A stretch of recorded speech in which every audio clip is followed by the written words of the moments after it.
Hello everyone. Class 12th RBSC विषय हिंदी। बेटा previous class में चैप्टर स्टार्ट किया था कुछ ऐतिहासिक स्थलों का भ्रमण। ठीक है, तो इसमें मैंने आपको ये लेखक की एक यात्रा व्रत था, मैंने आपको बताया लेखक है, इसके लेखक कौन है? सेठ गोविंददास। तो इन्होंने जहाँ जहाँ की यात्रा की वहाँ का वर्णन उन्होंने किया। इस यात्रा व्रत में लेखक ने चित्तौड़गढ़ की वीर भूमि, ठीक है, उज्जैन, अजंता एलोरा, एलिफेंटा की गुफाओं की यात्रा का वर्णन किया। इसमें लेखक ने वहाँ के अनुपम सौंदर्य और भारतीय संस्कृति की दिव्यता और प्राचीन ऐतिहासिक महत्ता को अत्यंत रोचक ढंग से उभारा है। भारतीय संस्कृति व ऐतिहासिक धरोहर से संबंधित ये एक उनका यात्रा वृत्तांत है। अब सबसे पहले कल मैंने आपको बताया कि लेखक ने चित्तौड़गढ़ की यात्रा की, भावपूरित यात्रा थी उनकी। उन्होंने चित्तौड़गढ़ के बारे में बताया कि वो एक पहाड़ी पर स्थित है, जैसे जैसे उनका तांगा पहाड़ी पर जाता है, ठीक है, लेखक की उत्सुकता चित्तौड़गढ़ को देखने के लिए बढ़ती जाती है। लेखक ने वहाँ पहुंचकर खंडरों के बीच खड़े दो कीर्ति स्तंभ देखे, एक कीर्ति स्तंभ और एक विजय स्तंभ। विजय स्तंभ को देखा तो जो वीरता के इतिहास के प्रतीक हैं। फिर लेखक ने बताया कि यहाँ देखने योग्य बहुत ही कम चीज़ें हैं, लेकिन 7 खंडों वाले इस विजय स्तंभ को देखकर बहुत खुशी हुई लेखक को। इसका एक एक पत्थर भिन्न भिन्न ध्वनियों से भिन्न भिन्न रागों द्वारा वीर गाथाएं गाते जान पड़ा।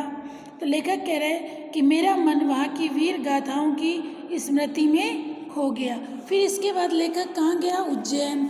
अब उज्जैन में लेखक ने क्या देखा? देखिए उज्जैन, लेखक चित्तौड़गढ़ से उज्जैन की यात्रा के लिए रवाना हुआ। वहाँ लेखक को महाकालेश्वर मंदिर कहाँ है बेटा? उज्जैन में। और शिप्रा नदी के अलावा और कुछ भी देखने को नहीं मिला। लेखक को उज्जैन में महाकालेश्वर मंदिर और शिप्रा नदी, जबकि लेखक का इस यात्रा का उद्देश्य तीर्थाटन नहीं, मतलब तीर्थ यात्रा करना नहीं था, बल्कि ऐतिहासिक वस्तुओं का निरीक्षण करना था। ठीक है, यहाँ तक मैंने आपको पढ़ाया।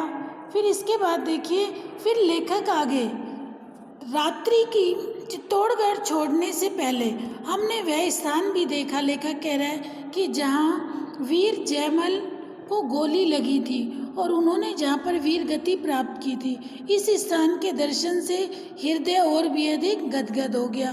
फिर रात्रि को लेखक चित्तौड़ से उज्जैन आए। उज्जैन में मैंने बताया इन्होंने शिप्रा के जल का आचमन किया और महाकालेश्वर के दर्शन किए। इसके बाद लेखक कहाँ गए? हम जलगांव आए, अजंता और एलोरा की गुफाएं देखने। उज्जैन से लेखक जलगांव आया, वहाँ उन्होंने अजंता और एलोरा की गुफाएं देखने के लिए माहेश्वरी समाज के सुधारक कार्यकर्ता श्री रूपचंद जी लाठी के द्वारा एक मोटर का प्रबंध किया। जलगांव आकर लेखक ने अजंता और एलोरा की गुफाएं देखने गए। ठीक है, अजंता की गुफाएं सुंदर और हरे भरे पार्वत्य प्रदेश में है। इन गुफाओं की जो संख्या है, लेखक क्या कह रहे? जलगांव में हम आए, वहाँ अजंता और एलोरा की गुफाएं देखने हमारे यहाँ ठहरने की व्यवस्था माहेश्वरी समाज के एक सुधारक कार्यकर्ता श्री रूपचंद लाठी ने की थी। उन्होंने हमारे अजंता और एलोरा जाने के लिए किराए पर एक लारी मोटर का भी प्रबंध किया था। देखिए, जलगांव आने के बाद लेखक की गाड़ी की व्यवस्था किसने की थी? माहेश्वरी समाज के एक सुधारक कार्यकर्ता, जिसका नाम था रूपचंद जी लाठी। बेटा ये छोटे छोटे क्वेश्चन आपके आते हैं एग्जाम में। जलगांव से लारी पर हम सीधे अजंता गए। अजंता की गुफाएं सुंदर हरे भरे पार्वत्य प्रदेश में हैं। इन गुफाओं की जो संख्या है, अजंता की गुफाओं की कुल संख्या 29, इनमें चार चैत्य के ढंग की और शेष विहार ढंग की हैं। ये गुफाएं एक साथ नहीं बनाई गई, यद्यपि इनके बनने का निश्चित समय ज्ञात नहीं, परंतु पुरातत्ववेत्ताओं के मत से ईसा के 100 वर्ष पूर्व से 700 वर्ष तक ये बनती रही, कोई कभी और कोई कभी। गुफाएं इनकी अद्भुत चित्रकारी के कारण सारे संसार में ये गुफाएं प्रसिद्ध हो गई। यहाँ की अद्भुत चित्रकारी के कारण ये गुफाएं बहुत अधिक प्रसिद्ध हो गई। ये गुफाएं एक अर्धगोलाकार पहाड़ी के मध्य भाग की चट्टानों को काटकर बनाई गई हैं। कैसी अद्भुत बात है कि एक ही शिलाखंड को काटकर उसके अंदर कमरे और मूर्तियां बनाई गई हैं। कमरों की दीवारों पर पलस्तर चढ़ाकर सफ़ेदी करके उस पर सुंदर चित्र बनाए गए हैं। पलस्तर इतना मजबूत और सुंदर है कि कई शताब्दियों के पश्चात आज भी हम उसे ज्यों का त्यों पाते हैं। बोधिसत्व पद्म पाणि अर्थात कमल पुष्प लिए हुए भगवान बुद्ध का, बोधिसत्व पद्म पाणि अर्थात हाथ में गौतम बुद्ध, अपने हाथ में भगवान बुद्ध देखिए अर्थात कमल पुष्प लिए हुए भगवान बुद्ध का चित्र, बुद्ध के महाभिनिष्क्रमण का चित्र, सिर पर मुकुट धारण किए हुए सिद्धार्थ खड़े हैं। बाएं हाथ में एक सूत का धागा बंधा है,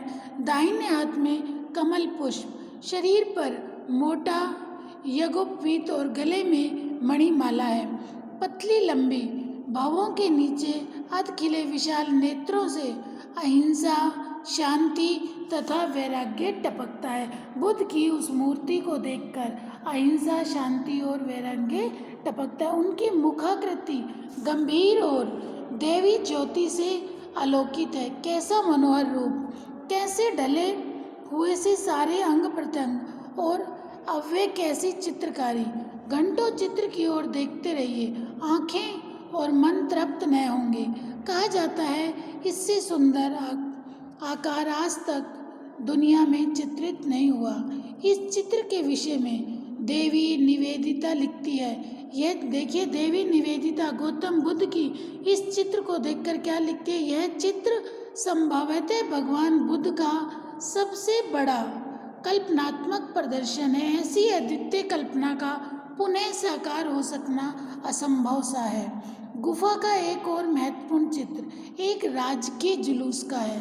देखिए बेटे ये सब चीज़ें तो आपको इसमें याद करनी पड़ेंगी कि किस किस का वर्णन किया, क्या क्या वहाँ के बारे में बताया, वो चीज़ कैसी दिख रही है। ठीक है, गुफा का एक और महत्वपूर्ण चित्र एक राजकीय जुलूस का, जिसमें बहुत से आदमी सज धज कर जाते दिखाए गए।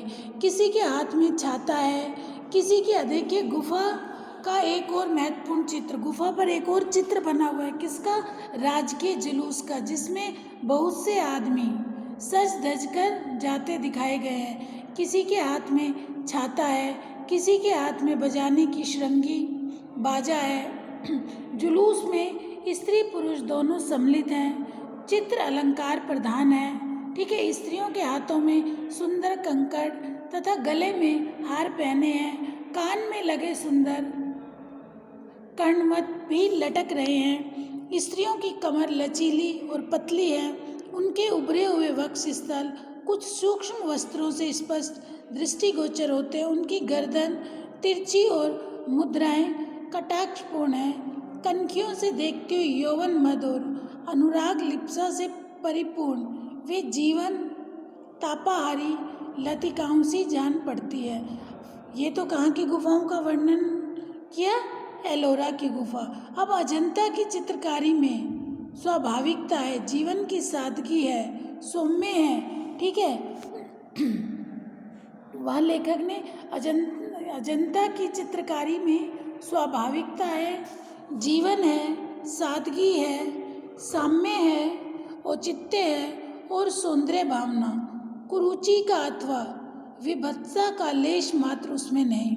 सबसे बड़ी बात यह है कि अजंता के चित्रों में अंकित व्यक्तियों में, चाहे वे धनाढ्य है, राजा है, निर्धन है, गृहस्थ है, पुरुष है, स्त्री है, उन सबके जीवन के प्रति आनंद भावना है। उनके हृदय में जीवन के प्रति एक सुखमयी लिप्सा है जिसे सभी कला मर्मज्ञों ने स्वीकार किया। यही कारण है कि अजंता के चित्र संसार भर में अद्वितीय हैं। उनमें भारतीय जीवन की, उसके विराग अनुराग की, उसकी आशाओं की, निराशाओं की, क्षमताओं की, व्यथाओं की झलक तो है। उसमें भारतीय संस्कृति का चरम आदर्श परिलक्षित है। आनंद भावना है, भारतीय जीवन का साध्य और साधना रही है। अजंता की 29 गुफाओं में से 2 अगम्य हैं, बाकी सभी देखी जा सकती हैं। इसके विषय में एक बड़ी कठिनाई के काल निर्णय की है। समय समय पर विविध राजाओं की संरक्षता में इन्हें बनाया गया होगा, ऐसा अनुमान है। कुछ चित्र अत्यंत प्राचीन और कुछ आधुनिक जान पड़ते हैं। अजंता का एक चित्र काल निर्णय में कुछ सहायक है। यह चित्र है फारस देश के राजपूत का, जो फारस के राजा की ओर से कोई भेंट प्रस्तुत करता दिखाया गया है। मोटे तौर पर यह कहा जा सकता है कि गुप्त काल से लेकर चालुक्य वंश के शासन काल तक इन गुफाओं का निर्माण हुआ। अजंता से हम मोटर लारी में ही दौलत बाग गए और दौलत बाग से एलोरा की गुफाएं भी शिलाखंड में काटकर बनाई गई। शिलाखंड ही क्यों, कहना चाहिए कि एक छोटे मोटे पठार को काटकर गुफाओं को बनाया गया। अनुमान कीजिए ये गुफाएं 1.25 मील तक चली गई, जिनके बनाने में न मालूम कितना परिश्रम हुआ होगा और न मालूम कितना समय लगा होगा। इन गुफा श्रृंखला के 3 मुख्य अंग हैं: बौद्ध गुफाएं, हिंदू गुफाएं और जैन गुफाएं। बौद्ध गुफाएं की संख्या 12 और अनुमान है कि वही सबसे पहले बनी। बौद्ध गुफाएं, हिंदू गुफाएं और जैन गुफाएं, उनकी खुदाई 4वीं से 8वीं शताब्दी के बीच हुई। हिंदू गुफाओं की जो संख्या है वो 17 है। ये बीचों बीच बनी हुई हैं और अनुमान है कि इनकी खुदाई 7वीं और 8वीं शताब्दी में। अंतिम गुफाएं जिनकी संख्या 4 है वो कौन सी है? जैन गुफाएं, जिनकी खुदाई हिंदू गुफाओं के बाद हुई। प्रारंभिक बौद्ध गुफाएं।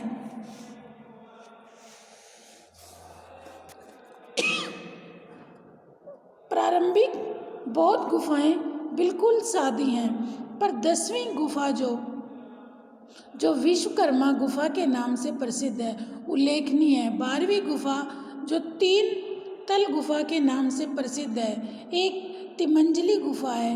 यहाँ पर जो मूर्तियाँ अंकित हैं वे आकार, धार्मिक भावना की अभिव्यक्ति और सजावट की दृष्टि से अनुपम बनी है। विश्वकर्मा गुफा का भीतरी भाग जो है वो संकरा होता गया और अंत में 27 फुट और 15.5 फुट चौड़ा रह गया। यहाँ पर आसीन 11 फुट की ऊंची भगवान बुद्ध की विशाल मूर्ति है। 3 तल गुफा मनुष्य के सतत प्रयत्न और धैर्य का उत्कृष्ट नमूना है। कितने परिश्रम और कितनी लगन से पाषाण खंड काटकर ये तिमंजली कलाकृति खड़ी की गई होगी। अकेले अर्थव्यय से संभव यह कार्य संपन्न होना कठिन था। मुझे इसके पीछे मनुष्य की कर्तव्य निष्ठा और आस्था की झलक दिखाई दी, जिसके बिना मेरे विचार में कोई महान कार्य पूरा करना संभव नहीं। इन गुफाओं में जो बुद्ध की मूर्ति है उसके विषय में एक रोचक बात बताना जरूरी है। स्थानीय निवासी उसे राम मानकर पूजते हैं। इस मूर्ति की नाक और होठ आदि नहीं है, पर स्थानीय निवासी एक टूटते ही पलस्तर की दूसरी नाक चढ़ा देते हैं। भक्ति का मुझे यह अनोखा रूप जान पड़ा और बुद्धिवादी भले ही तर्क की शरण ले, किंतु मुझे ये स्वल्प बुद्धि वाले किंतु श्रद्धालु स्थानीय जन भगवान से अधिक निकट जान पड़े, जो किसी भी रूप में सर्वशक्तिमान को ही पूजते हैं। हिंदू गुफाओं में 16वीं गुफा, जिसे कैलाश अथवा रंगमहल गुफा कहते हैं, शिव की गुफा, किंतु इसमें विष्णु का और अन्य पौराणिक विभूतियों के चित्र अंकित हैं। इसमें ध्वज स्तंभ, हाथी की मूर्ति भी दर्शनीय है। भारत में पाषाण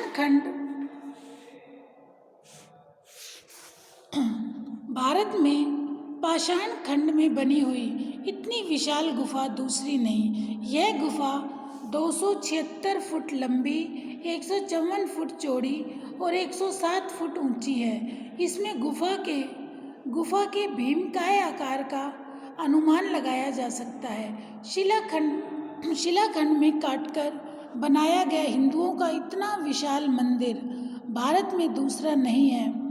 21वीं गुफा जो रामेश्वर गुफा कहलाती है, 29वीं गुफा जो सीता गुफा कहलाती है, कला और पंचीकारी की दृष्टि से महत्वपूर्ण एवं उल्लेखनीय है। एलोरा से फिर हम दौलत बाग लौटे और दौलत बाग से पुणे अजंता आकर एक बार फिर पद्ममणि भगवान बुद्ध के चित्र के दर्शन कर जलगांव लौट आए।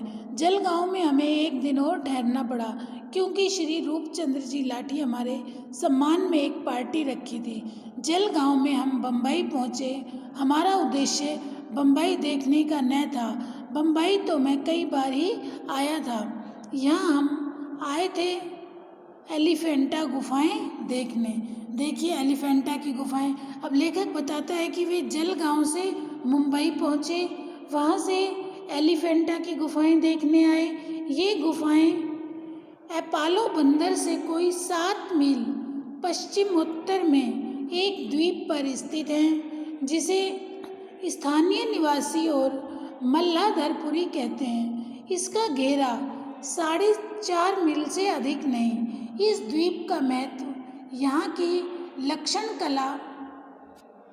लक्षण कला और यहाँ की अद्भुत गुफाएं हैं। एलिफेंटा की गुफाएं मुख्यतः शैव हैं और इनमें सबसे प्रसिद्ध शिव का मंदिर है, जो एक गुफा में खोदा गया है। लेखक ने बताया कि एलिफेंटा से हम फिर बम्बई। एलिफेंटा की गुफाएं मुख्यतः शैव हैं और इनमें सबसे प्रसिद्ध शिव का मंदिर, जो एक गुफा में खोदा गया है।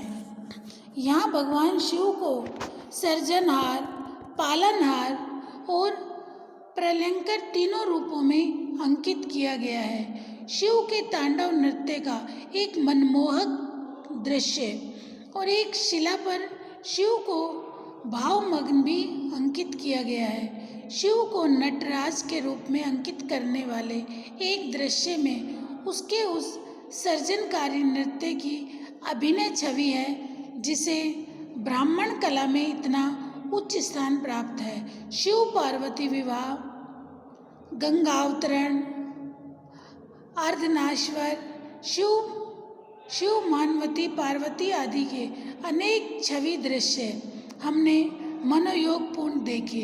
इस प्रतिमाओं में सबसे प्रसिद्ध शिव की प्रतिमा है। एलिफेंटा से हम बम्बई लौटे। बम्बई से हमारा विचार बीजापुर जाकर गोल गुंबज देखने का और उसकी बड़ी प्रशंसा सुनी थी, परंतु जबलपुर में कुछ ऐसे तार और पत्र मिले कि इस दौर को अब मुझे समाप्त कर जबलपुर लौटना पड़ा। इसके बाद गोल गुंबज देखने का मुझे अब तक सौभाग्य प्राप्त नहीं हो सका। यद्यपि मैं सारे संसार के अधिकांश भाग में चक्कर लगा आया हूँ। एक कहावत है, अनी चूके बीसा सो, वही इस मामले में हुआ। ठीक है, तो लेखक ने देखो यहाँ पे कुछ ऐतिहासिक भ्रमण स्थल चित्तौड़गढ़ के बारे में बताया। फिर लेखक ने उज्जैन की यात्रा की। उज्जैन के बाद जलगांव में लेखक ने अजंता, एलोरा और एलिफेंटा की गुफाओं के बारे में बताया। ठीक है, अब देखिए चैप्टर कंप्लीट हो गया। इसमें मैंने आपको बताया था महाकालेश्वर मंदिर कहाँ स्थित है बेटा, उज्जैन में। विजय स्तंभ बताया, चित्तौड़गढ़ में लेखक ने विजय स्तंभ देखा।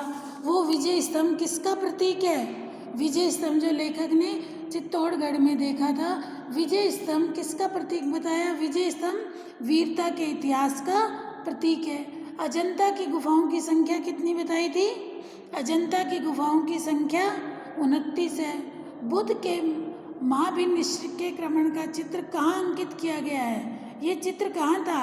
अजंता की गुफाओं में अंकित किया गया। ये बेटा आपके 1-1, 2-2 नंबर के क्वेश्चन इस तरीके से आते हैं। तो देखिए फिर एलिफेंटा की गुफाओं में शिव को किस रूप में अंकित किया गया? एलिफेंटा की गुफाओं में शिव को सर्जनहार, पालनहार, प्रलयंकर तीनों रूपों में अंकित किया गया। फिर अजंता की गुफाओं में राज के जुलूस का चित्र दिखाया गया। उसमें क्या दिखाया गया था? उस जुलूस में सजे धजे स्त्री पुरुष दोनों ही शामिल हैं। पुरुषों के किसी के हाथ में छाता है, किसी के हाथ में श्रृंगी बाजा है, स्त्रियों के हाथों में सुंदर कंकड़, गले में हार के साथ कानों में आभूषण शोभायमान हैं। उनकी कमर लचीली है, मुद्राएं कटाक्षपूर्ण है। वे यौवन से पूर्ण तथा कनखियों से देखती हुई अनुपम प्रतीत हो रही हैं। ठीक है, ये सब इस तरीके से क्वेश्चन आपके इसमें हैं। ठीक है बेटा। अब देखिए फिर लेखक ने और क्या बताया? हिंदू गुफाओं की संख्या बताई थी। कितनी बताई थी? एलोरा में हिंदू गुफाओं की संख्या 17। एलोरा की गुफाओं में किन गुफाओं की खुदाई सबसे बाद में हुई? किन गुफाओं की खुदाई सबसे बाद हुई? एलोरा गुफाओं में बौद्ध, हिंदू और जैन गुफाएं पाई जाती हैं। 3 गुफाएं बताई थी।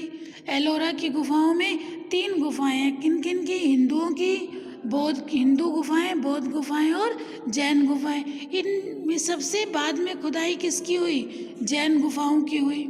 विश्वकर्मा गुफा में किसकी मूर्ति स्थापित थी? बुद्ध की 11 फुट की ऊंची विशाल मूर्ति। विश्वकर्मा गुफा में किसकी मूर्ति अंकित थी? विश्वकर्मा गुफा में गौतम बुद्ध की 11 फुट ऊंची विशाल मूर्ति स्थापित थी। ठीक है बेटा, ये चैप्टर मैंने आपको समझा दिया, इसे आप अच्छे से पढ़ लेना। ठीक है, ये सब चीज़ें तो आपको याद करने वाली हैं, तो ये सब आप अच्छे से याद कर लेना। चित्तौड़गढ़ में क्या क्या देखा लेखक ने, उसका वर्णन किस प्रकार किया, अजंता एलोरा की गुफाओं के बारे में क्या क्या बताया, एलिफेंटा की गुफाओं के बारे में लेखक ने क्या बताया। एलिफेंटा की गुफाओं में सबसे प्रसिद्ध मंदिर किसका बताया था? इसमें शिवजी का सबसे प्रसिद्ध मंदिर है। कहाँ पे?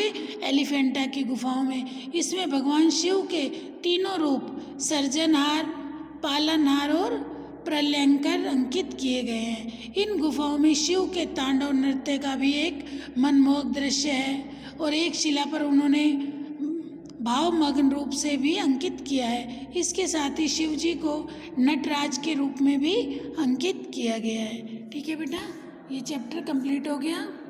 इसे अच्छे से पढ़ लेना। कोई भी डाउट हो अपने डाउट ज़रूर क्लियर कर लेना। Okay, thank you.